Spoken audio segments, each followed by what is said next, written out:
Hello everyone.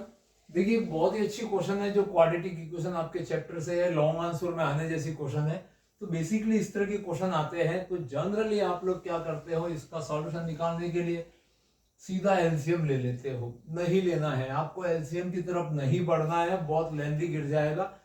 इस given term को पहले ध्यान से देखते हैं। 2x+3 यहाँ पे न्यूमरेटर है तो 2x+3 यहाँ पे डिनोमिनेटर है, इसको नोट करिए। और यहाँ का जो डिनोमिनेटर x-3 है तो जो यहाँ पे न्यूमरेटर है, दैट मीन्स ये जो ब्रैकेट में जो दोनों टर्म दी हुई है एक दूसरे की रेसिप्रोकल है। तो इसलिए ऐसे क्वेश्चनों में आपको जब भी लॉन्ग आंसर में क्वाड्रेटिक आए तो पहले इसको चेक करना।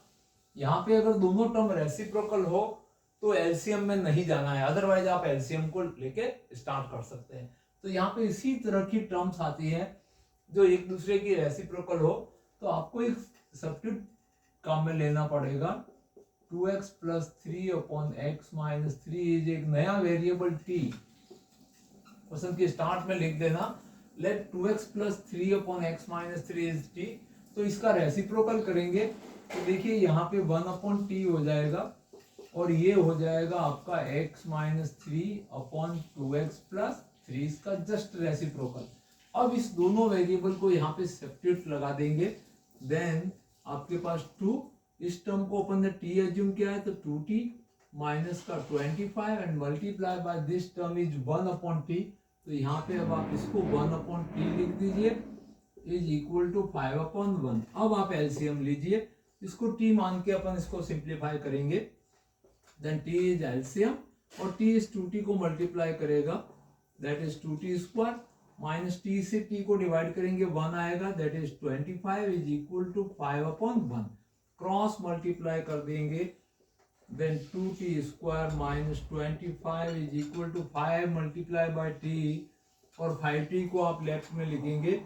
अब इसको क्वाड्रेटिक में अरेंज करिए, ये स्क्वायर क्वाड्रेटिक टर्म, फिर लीनियर टर्म t की वेरिएबल आ गया और फिर लास्ट में माइनस का 25 इज इक्वल टू 0। अब आप चाहो तो इसमें क्वाड्रेटिक फॉर्मूला लगाओ या फैक्टराइज हो रहा है तो फैक्टराइज कर सकते हैं, सबके फैक्टर पॉसिबल नहीं होते, ये भी आपको ध्यान रखना है। तो अपन यहाँ पे देखिए फैक्टराइज की पॉसिबिलिटीज लगाते हैं। तो फैक्टराइज सीखने के लिए कांस्टेंट 25 को 2 से मल्टीप्लाई किया, दैट मीन्स आपके पास में 50 आया। लास्ट साइन जैसा कि पिछले वीडियो में बताया यहाँ पे माइनस है, तो आप पहले से ही डिसाइड करिए कि आपको सब्ट्रैक्शन ही करना है बाय सब्ट्रैक्शन, मतलब आपको ये मिडिल टर्म -5 लानी है।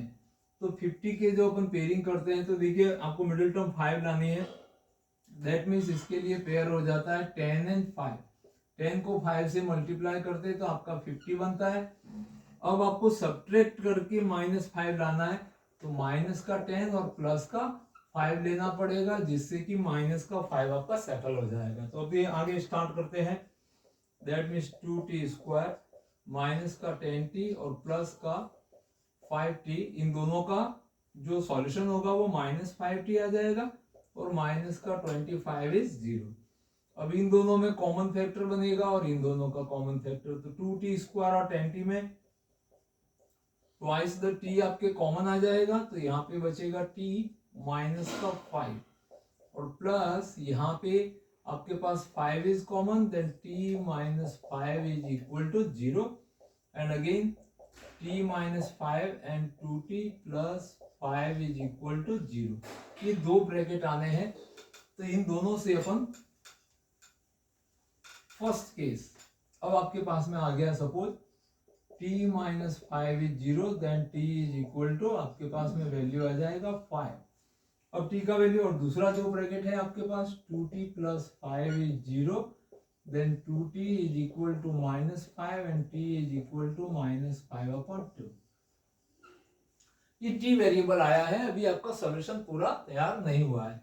अब t का वैल्यू यहाँ पे 5 रख के इसको सिंप्लीफाई करेंगे जिससे x का वैल्यू आ जाएगा, फिर t का वैल्यू एक बार -5/2 रख के सॉल्व करेंगे तो दूसरा वाला x भी आ जाएगा, मतलब क्वाड्रेटिक इक्वेशन है तो दोनों रूट आपको मिल जाने हैं।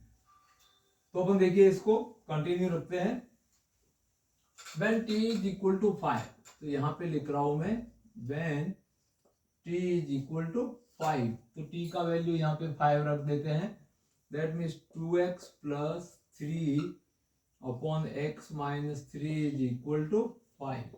अब इसको क्रॉस मल्टीप्लाई करेंगे, देन 5x माइनस 15, ये 5 को मैंने इधर मल्टीप्लाई करा दिया, then 2x plus 3 and 5x minus 2x is equal to 3 और माइनस का 15 यहाँ पे राइट में चला गया, implies that 5x में से 2x तो 3x is 18 and therefore x is equal to 18 upon 3, तो 6 आ गया. therefore first solution of the given equation x is equal to 6, इसका solution आपने एक तो x equal to 6 ले लिया. अब दूसरा वैल्यू t का अपन रखते हैं इसमें,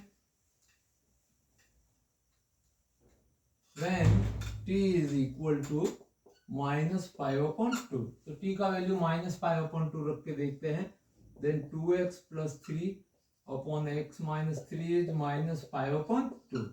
इसको भी अपन क्रॉस मल्टीप्लाई कराते हैं सपोज, तो 5 से अगर आप मल्टीप्लाई कराओगे -1 को इधर ही रखते हो तो ये टर्म आपकी नेगेटिव रहेगी, या -5 से इसको मल्टीप्लाई कराओगे then minus 5x plus 15 is 4x plus 6, ये 2 इसको मल्टीप्लाई करेगा, इसको भी मल्टीप्लाई करेगा, 4x को इधर लेके आ जाते हैं तो माइनस का 5x माइनस का 4x इज इक्वल टू 6 और प्लस का 15 यहाँ से मैंने शिफ्ट कर दिया, देन माइनस का 9x इज माइनस का 9 and therefore x is equal to minus 9 upon minus 9, तो therefore x is equal to 1 is another solution, then x is equal to 1. ये दोनों आपके इसके सॉल्यूशन अपन ने प्राप्त कर लिए. तो इस तरह के क्वेश्चन की थीम रहती है, तो ध्यान रहे एक दूसरे की रेसिप्रोकल हो तो नई वेरिएबल t सब्स्टिट्यूट करके आपको सॉल्व करना है, जिससे आपको बिल्कुल आसान रहेगा. एक छोटी सी क्वाड्रेटिक मिलेगी, उसको पहले सॉल्व कर दो, फिर जो नई वेरिएबल आपने इंसर्ट किया था t, उसको इस जो एज्यूम्पशन है आपका उसके सामने रख के सॉल्व कर दो, डेफिनेटली आपको जल्दी से सॉल्यूशन मिल जाएंगे. अगर आप एलसीएम से शुरू कर गए तो आपको काफी टाइम लगेगा और मे बी आप कोई एरर बना दो. Thank you watching this video.